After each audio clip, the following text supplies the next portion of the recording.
नमस्कार, mid cap मसाला में आपका स्वागत है। आपके साथ मैं हूं मानसी दवे। नए हफ्ते की शुरुआत और हफ्ते के पहले कारोबारी सत्र में हमने देखा बाजार खुलने के साथ साथ थोड़े से सुस्त होते दिखे। बिकवाली का दबाव था, लेकिन वहां से संभलने की कोशिश की और इस कोशिश में कामयाबी भी हाथ लगी।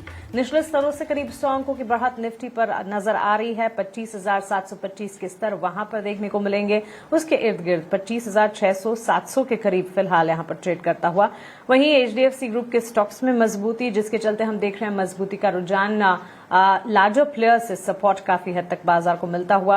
अडानी ग्रुप शेयरों में भी अच्छा खासा एक्शन है, जिसके चलते हम देख रहे हैं मार्केट को काफी हद तक सपोर्ट। और इन पर्टिकुलर निफ्टी 50 में जो तेजी है उसमें लार्जर कॉन्ट्रीब्यूटर्स और लार्जर ग्रुप के स्टॉक्स जो हैं वो ज्यादा इस वक्त रिस्पॉन्स दे रहे हैं। निफ्टी बैंक में भी हम देख रहे हैं 100 अंकों की मजबूती। इस वक्त 61,266 के स्तर पर फिलहाल कामकाज देखने को मिल रहा है। सो निफ्टी और बैंक निफ्टी बेंचमार्क्स ठीक ठाक ट्रेड करते हुए अच्छी खासी मजबूती। एक बार सेंसेक्स को भी टीवी स्क्रीन पर लेकर आएंगे और देखते हैं कि वहां पर भी किस तरह। इनफैक्ट पूरे बेंचमार्क्स अगर आप देखेंगे, मार्केट ब्रेथ देखेंगे, एडवांस डिक्लाइन रेशियोज आपके सामने, एडवांसेस का पलड़ा भारी नजर आएगा फिलहाल। हाँ, मार्केट फिलहाल एक रेंज में कामकाज कर रहे हैं, लेकिन निचले स्तरों से हम देख रहे हैं 1500 एडवांसेस के सामने करीब 1300 डिक्लाइंस फिलहाल नजर आ रहे हैं। So all in all situation ठीक है, बाजार ने संभलने की कोशिश की है। उम्मीद यही करके चलेंगे फर्स्ट हाफ से लेकर सेकंड हाफ भी इसी तरह का नजर आए। 400 अंकों की बढ़त पर सेंसेक्स 83,227 के स्तर पर फिलहाल वहां कामकाज देखने को मिल रहा है।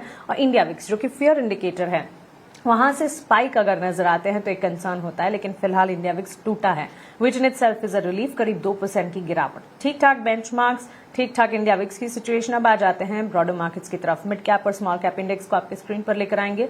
वहां पर भी हम देख रहे हैं मोमेंटम बेस्ड कामकाज देखने को जरूर मिल रहा है। और मिड कैप के तेजी वाले स्टॉक्स एक्शन कहां पर है मिड कैप के, क्विकली आपके सामने रख देते हैं। उसके बाद हमारे आज के एक्सपर्ट को हमारे साथ जुड़ेंगे।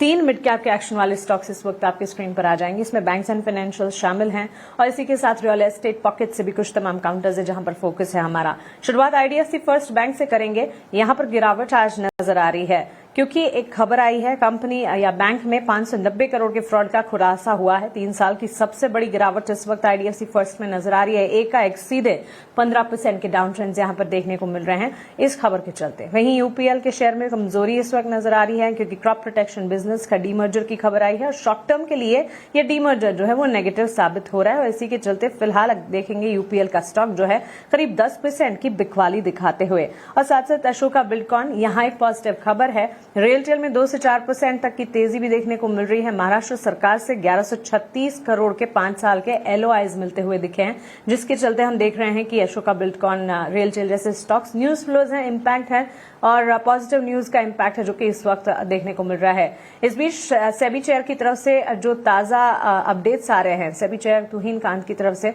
आपके स्क्रीन पर आप देख रहे हैं। बोर्ड मीटिंग तक रेगुलेटरी बदलाव की योजना फिलहाल, और यहां पर कुछ रेगुलेटरी चेंजेस की बातचीत होती हुई लगातार फ्लैशेस के जरिए सेबी पीएमएस नियमों की व्यापक समीक्षा की तैयारी में है। पोर्टफोलियो मैनेजमेंट सर्विसेज के जो नियम हैं, इसमें जो नई चीजें आएंगी या जो समीक्षाएं करनी होंगी, समीक्षा के बाद नए रेगुलेशंस हो सकता है निकल कर आ सकते हैं। कंसल्टेशन पेपर भी जारी होता दिखेगा।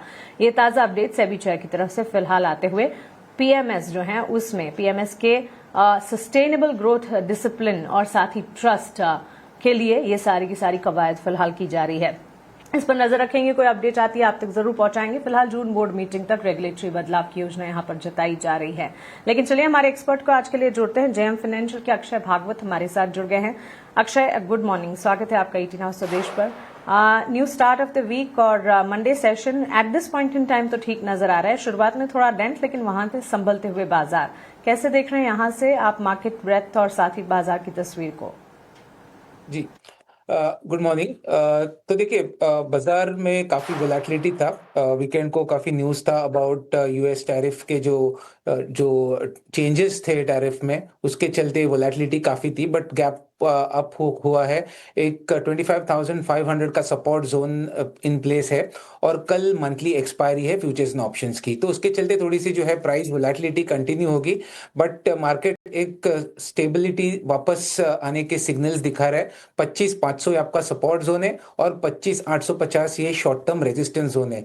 शॉर्ट टर्म के लिए इसी रेंज के दायरे में सीमित रहेगा निफ्टी। जब भी 25,850 ब्रीच करता है तो next round of positive momentum आ सकती है मार्केट में, जिसके चलते वापस 26,000 प्लस के टारगेट्स खुल सकते हैं। ऑलराइट, तो चलिए इंडेक्स पर ये एक नजरिया फिलहाल हमारे मार्केट एक्सपर्ट की तरफ से, लेकिन साथ साथ स्टॉक वाइज भी बेंचमार्क्स में तो हम देख रहे हैं बाजार में काफी हद तक मोमेंटम है mid cap small cap plays में। और आज के लिए आपके ट्रेडिंग आइडियाज अक्षय फिर कौन से होंगे? जी तो देखिए ऑटो सेक्टर में आज काफ़ी पॉजिटिव प्राइस ट्रैक्शन है और हमने दोनों जो स्टॉक्स आज दर्शकों के लिए चुना है वो दोनों ऑटो क्षेत्र से है। पहला स्टॉक है आइशर मोटर्स जो एक कंटिन्यूस पॉजिटिव अप ट्रेंड में है और पॉजिटिव नतीजों के बाद ये मोमेंटम किक ऑफ हुआ था स्टॉक में, जिसके चलते मेरा मानना है कि अभी भी स्टॉक में 8275 और 8400 के अपसाइड टारगेट्स जल्दी आपको आते हुए दिखेंगे। तो आइशर मोटर बाय करें विद स्टॉप लॉस ऑफ 7867। दूसरा स्टॉक है अशोक लेलैंड जिसमें एक तरफा तेजी है, मार्केट कितना भी वोलेटाइल हो, निफ्टी कहाँ भी जाए, फिर भी ये स्टॉक एक ही तरफा चला है जो है पॉजिटिव। तो इसके चलते अभी भी ट्रेंड बरकरार है अशोक लेलैंड में और 219 और 225 इन दो टारगेट्स के लिए आप अशोक लेलैंड बाय कर सकते हैं विद स्टॉप लॉस ऑफ 203। ठीक है, आइशर मोटर्स अशोक लेलैंड दो आज के लिए ट्रेडिंग आइडियाज। आइशर मोटर्स में 8400 तक के लक्ष्य नजर आ सकते हैं, 8275 पहला टारगेट, उसके बाद 8400 तक पहुंच सकता है। खरीदारी के मौके यहां पर ढूंढे जाएं, करीब 1.5% की तेजी है और इसी के चलते 8040 यहां से फर्दर अपसाइड एक्सपेक्टेड है। और साथ साथ अशोक लेलैंड पर भी नजर रखिएगा जरूर, यहां पर भी अक्षय की तरफ से आज के लिए कॉल आती हुई। करीब 1% की तेजी पर अशोक लेलैंड है, 219 पहला टारगेट, उसके बाद 225 तक किया जा सकता है, 203 का स्टॉप लॉस लगाना होगा। चलिए आगे बढ़ेंगे और मिड कैप के तेजी वाले स्टॉक्स की लिस्ट और मिड कैप के मंदी वाले स्टॉक्स की लिस्ट एक बार पुल अप करते हैं और वहां से हमारे एक्सपर्ट की राय देखते हैं। आज के सत्र में बेंचमार्क्स में हम देख रहे हैं बैंक्स एंड फाइनेंशियल्स अक्षय काफी हद तक बाजार को संभालने का काम कर रहे हैं। और मिड कैप लेवल्स की अगर बात करें और स्मॉल कैप स्टॉक्स की अगर बात करें, यहां पर भी ऑल इन ऑल अगर आप देखेंगे banks on the face of it सबसे आगे खड़े हैं। इंडियन बैंक है, यूनियन बैंक है, एम फाइनेंशियल सर्विसेज है, ये सारे स्टॉक्स हैं। कमिंस इंडिया जहां पर हम देख रहे हैं करीब 2.5 से लेकर 3.5% के गेन्स हैं। हालांकि वॉलेटाइल अब भी है मार्केट, लेकिन मिड कैप के तेजी वाले स्टॉक्स की लिस्ट में कोई पर्टिकुलर स्टॉक जो आपके फोकस रेडार पर है? जी देखिए जो है बैंक्स और फाइनेंशियल सर्विसेज में मोमेंटम काफ़ी अच्छा है, आपने सही कहा। तो मेनली अगर बैंक्स की बात करें तो जो मोमेंटम बन पा रहा है वो पीएसयू बैंकिंग स्पेस से है। तो यहाँ पे अगर बैंक्स चुनना है मुझे तो जिसका टेक्निकली ट्रेंड मजबूत है वो स्टॉक है यूनियन बैंक। हालांकि थोड़ा सा ओवरबॉट है, बट अगर short term technical momentum parameters पे अगर आप बाय करें तो अभी भी 210 से 215 के अपसाइड टारगेट्स ओपन है यूनियन बैंक में। एक 195 का सपोर्ट है जिसके नीचे आपको स्टॉप लॉस मेंटेन करना होगा इस बाइंग पोजीशन में। सेकेंड ट्रेड फेडरल बैंक में आप देख सकते हैं जहां पे एक कंटिन्यूस पॉजिटिव मोमेंटम बरकरार है। बस कुछ दिनों से स्टॉक में थोड़ी सी जो है रेंज बाउंड एक्शन देखने को मिल रही है 290 पर मेरा मानना है कि पॉजिटिव ब्रेकआउट जल्दी ही बनते हुए दिखेगा, जिसके चलते 310 तक आप जल्दी फेडरल बैंक को देख सकते हैं। इस ट्रेड में आपको 280 के नीचे स्टॉप लॉस बनाना है। और फाइनेंशियल सर्विसेज स्पेस में अगर आपको चुनना है स्टॉक तो एल&टी फाइनेंस आप चूज कर सकते हैं, जहां पे स्टॉक में एक पॉजिटिव टेक्निकल अप ट्रेंड है। शॉर्ट टर्म एक रेंज के दायरे में सीमित है, बट 300 का एक ब्रेकआउट जोन है जो अगर ब्रेक करेगा तो स्टॉक में एक मोमेंटम पकड़ सकता है, जिसके चलते 320 के टारगेट्स खुल सकते हैं। तो इन तीन स्टॉक्स में आप बैंकिंग और फाइनेंशियल सर्विसेज स्पेस में नजर रखिए। पॉजिटिव मोमेंटम कंटिन्यू हो रहा है और अपसाइड टारगेट्स जो मैंने कहा वो जल्दी आपको बनते हुए दिखेंगे। ऑलराइट, तो चलिए ये रहा फिलहाल आपको मिड कैप के तेजी वाले स्टॉक्स पर मिलती हुई अपसाइड टारगेट्स नजर आएंगे, लेकिन टैक्टफुली स्ट्रेटेजिकली आज के सत्र में स्टॉक वाइज भी बाजार को प्ले आउट करना चाहिए। मिड कैप के लूजिंग कैंडिडेट्स आपके स्क्रीन पर लेकर आ जाते हैं। अक्षय, सबसे पहले तो यूपीएल लिमिटेड पर ही राय जानना चाहेंगे। हाँ, न्यूज फ्लो है जिसका इम्पैक्ट है, लेकिन एकाएक इतनी बड़ी गिरावट हम देख रहे हैं। क्रॉप प्रोटेक्शन बिजनेस के डीमर्जर की खबर इतनी नेगेटिव हो सकती है कि स्टॉक में करीब 10 से 13% तक की कमजोरी। जब हम बात कर रहे हैं करीब 13% के डाउन ट्रेंड्स के साथ 653 के लेवल्स पर यूपीएल का स्टॉक ट्रेड करता हुआ। जी, तो जो नेगेटिव न्यूज़ है वो काफ़ी भारी पड़ा है स्टॉक पे और मेरे हिसाब से नुवामा ने भी शायद स्टॉक को डाउनग्रेड किया है, जिसके चलते आप ये सेलिंग प्रेशर स्टॉक में देख पा रहे हैं। तो क्लियरली सपोर्ट कहाँ पे बनेगा ये क्वेश्चन मार्क होगा। तो फिलहाल जो टेक्निकली हमारे पास एविडेंस दिख रहा है कहीं ना कहीं 640 एक शॉर्ट टर्म सपोर्ट जोन है। उस स्तर पे अगर स्टॉक आता है तो वहां पे एक रिव्यू लेना पड़ेगा कि वहां पे कुछ वॉल्यूम्स इंप्रूव हो रहा है कि नहीं, बाइंग वॉल्यूम्स इंप्रूव हो रहे हैं कि नहीं। तो फिलहाल एक नेगेटिव जो मोमेंटम है उसमें आप कॉशन रखें, वेट एंड वॉच का अप्रोच है। 640 पे रिव्यू करने की हमारी राय होगी। ओके, 640 के स्तर अगर पोजीशन बनाई है तो फिर इंतजार कीजिए। 640 के लेवल्स पर फिर से एक बार इसे रिव्यू करना चाहिए, ये राय। कॉशन, प्रैक्टिस कॉशन, नई पोजीशन से बिल्कुल दूर रहें, लेकिन पोजीशंस जिनकी हैं उसे बरकरार रखें। आगे बढ़ेंगे, रुक करते हैं हमारे अगले सेगमेंट ऑप्शन के चैंपियन का।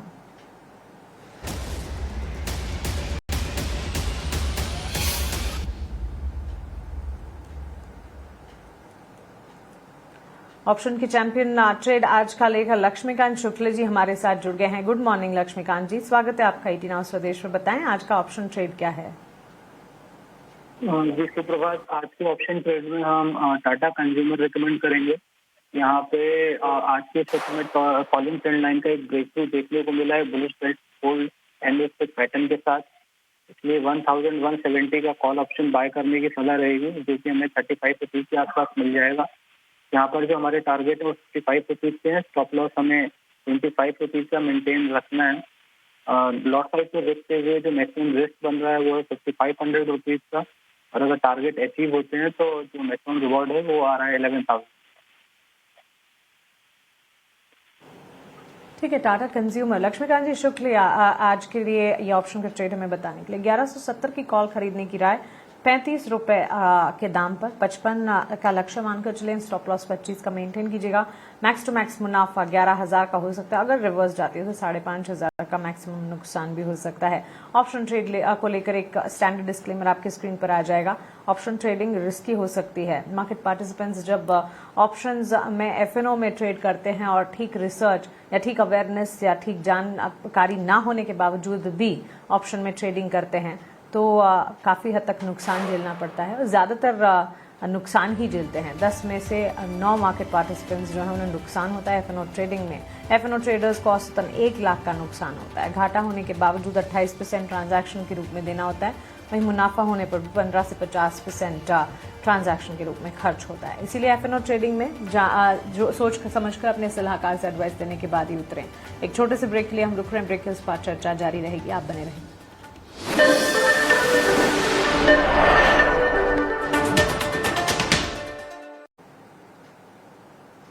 ब्रेक के बाद स्वागत है आपका। आप देख रहे हैं मिड कैप मसाला और चलिए सीधा मिड कैप के महारथी हमारे अगले खास सेगमेंट का रुख करते हैं।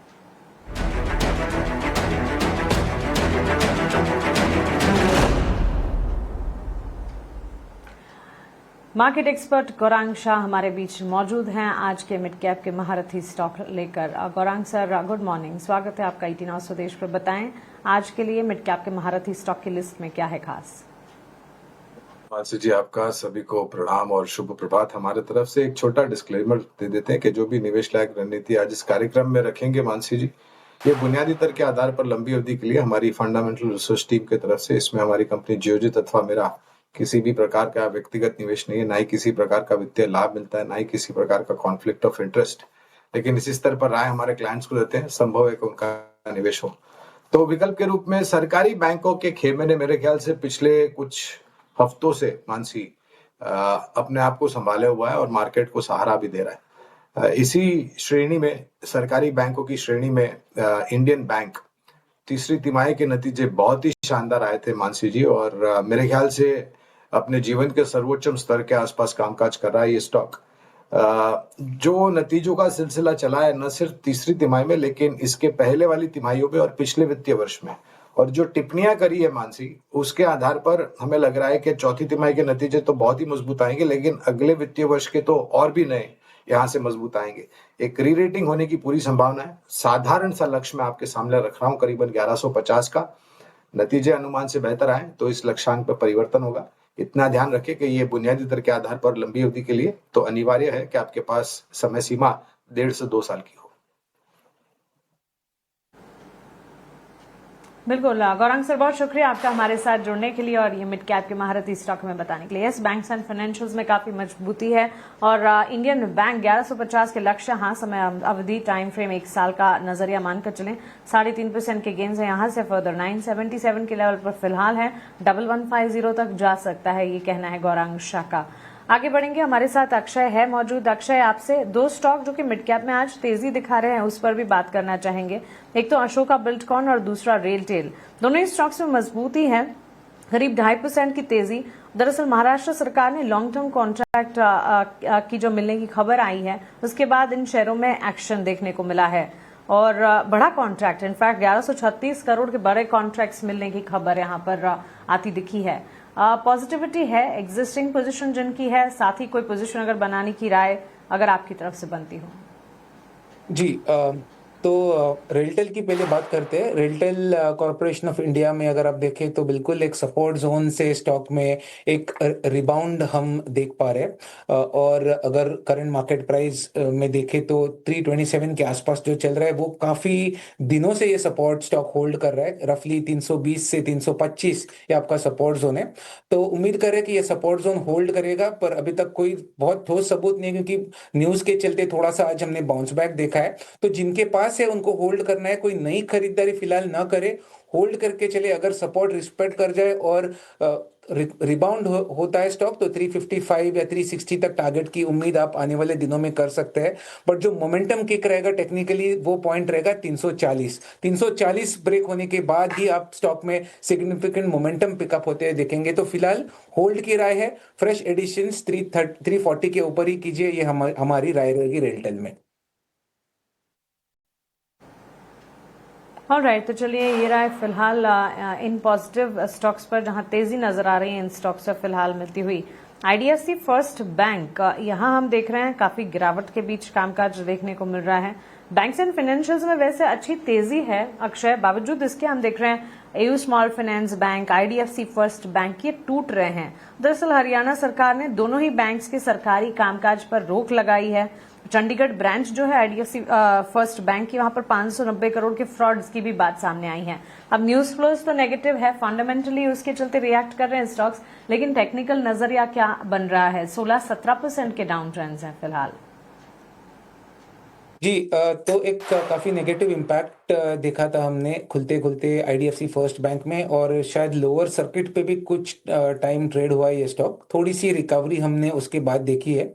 तो टेक्निकली सबसे पहले अगर एसेस करें आईडीएफसी फर्स्ट बैंक को तो कहीं ना कहीं 67 के आसपास एक ट्रेडिंग सपोर्ट है। बहुत अर्ली होगा कंक्लूड करने के लिए, ये सपोर्ट होल्ड करेगा, यहाँ ही बेस बनेगा स्टॉक में, क्योंकि अभी तक तो फ्रेश न्यूज का ब्रेकआउट है, अभी इस पे कार्रवाई होगी, उस पर और क्लैरिटी मिलेगी। तो फिलहाल बाय करना नहीं है इस स्टॉक को, थोड़ा सा डस्ट सेटल होने का जरूरी है, उसके बाद ही क्लैरिटी मिलेगी। कुछ की लेवल्स अगर आपको टेक्निकली फॉलो करने हैं वो लेवल्स है 67। जब तक 67 होल्ड करेगा तो थोड़ी आप सपोर्ट बनने की उम्मीद कर सकते हैं, टेम्परेरी स्टॉक होल्ड कर सकता है। बट अगर 67 भी ब्रीच कर जाए तो सीधा नेक्स्ट लेवल ऑफ सपोर्ट करीबन 53 के आसपास है। तो बाय ना करें, थोड़े से एग्जिट के मौके आप हायर लेवल्स पे ढूंढे। 72-73 के आसपास अगर हल्की सी रिबाउंड मिलती है तो वहां एग्जिट के मौके ढूंढे, ये मेरी राय रहेगी। ऑलराइट, तो चलिए ये राय फिलहाल हमें मिलती हुई। अक्षय, ऑटो सेक्टर पर आपसे एक टेक जानना चाहेंगे। इन दिनों ऑटो सेक्टर फोकस रेडार पर काफी है और जीएसटी 2.0 इम्प्लीमेंटेशन, ट्रेड डील के जो लास्ट नेगोशिएशंस हुए हैं उसके ठीक बाद हम देख रहे हैं ऑटो सेक्टर और डोमेस्टिक ऑटो कंपनियों ने अपने केपेक्स प्लान्स जो हैं वो बढ़ा दिए हैं। टाटा मोटर्स इसमें वैसे सबसे आगे है, टीवीएस मोटर, मारुति, ये सारी की सारी हैं। लगभग 1 लाख करोड़ तक के केपेक्स प्लान्स भी कंपनियों ने बढ़ाए हैं ऑल इन ऑल अगर देखेंगे। ये खबर है और ये डेवलपमेंट्स हैं, लेकिन ऑटो सेक्टर में eight this point in time Bharat forge, TVS motor, Eicher motor, Ashok Leyland जैसे स्टॉक्स हैं जो तेजी के साथ ट्रेड कर रहे हैं। कोई पर्टिकुलर काउंटर ऑटो में या फिर ऑटो एंसिलरी में जो समझ आता है? जी, तो ऑटो एक मोमेंटम ड्रिवन क्षेत्र है शॉर्ट टर्म ट्रेडिंग के लिहाज से। तो आज आपके शो पे हमने 2 ऑटो के ही स्टॉक्स रेकमेंड किए हैं बाइंग के लिए। एक था आइशर मोटर्स और दूसरा था अशोक लेलैंड। दोनों में शॉर्ट टर्म का व्यू पॉजिटिव है। दूसरे भी स्टॉक्स अगर आप देखें तो कहीं ना कहीं टीवीएस मोटर एक पॉसिबल ब्रेकआउट के कगार पे है। ब्रेकआउट जोन है 3900, तो टेक्निकली एक कंडीशनल बाय है। 3900 पार करेगा तो आप इस स्टॉक में next round of positive momentum का किक ऑफ देख सकते हैं, जिसके चलते 4050 के टारगेट्स खुलते हुए दिखेंगे। हीरो मोटो को ऑल्दो एक थोड़ा सा साइडवेज या न्यूट्रल रेंज में है। इसका 200 डे मूविंग एवरेज करीबन 5300 के आसपास है। तो कोई बॉटम फिशिंग वाला ऑटो में आप स्टॉक ढूंढ रहे हो तो हीरो मोटो को 5300 के आसपास मिले तो आप टेक्निकली इसे बाय करने के लिए सोच सकते हैं विद स्ट्रिक्ट स्टॉप लॉस 5150, और रिकवरी अटेम्प्ट मिलती है आपको हीरो मोटो को में तो 5800 तक अपसाइड की टारगेट आप इसमें बना सकते हैं। ठीक है, तो चलिए ये राय फिलहाल हमें मिलती हुई ऑटो सेक्टर और हाँ अक्षय की तरफ से जो आज के ट्रेडिंग आइडियाज में हैं उसमें भी ये सेक्टर से रिलेटेड स्टॉक्स हैं जिस पर खास तौर से फोकस हमें करना चाहिए। और ऑल इन ऑल अगर देखेंगे तो ऑटो सेक्टर की चाल हम देख रहे हैं। यहाँ पर आज बैंक्स एंड फाइनेंशियल्स हैं और उसके ठीक बाद ऑटो और एफएमसीजी ही है जो बाजार को सबसे ज्यादा संभाल रहे हैं। अक्षय, बहुत शुक्रिया आपका हमारे साथ जुड़ने के लिए, मिड कैप पर और साथ ही बाजार पर अपनी रणनीति हमारे साथ शेयर करने के लिए। Thank you so much. और इसी के साथ मिड कैप मसाला में इतना ही। एक ब्रेक के उस पार कमोडिटी बाजार से जुड़ी खास पेशकश लेकर वापस लौटेंगे। आप बने रहें।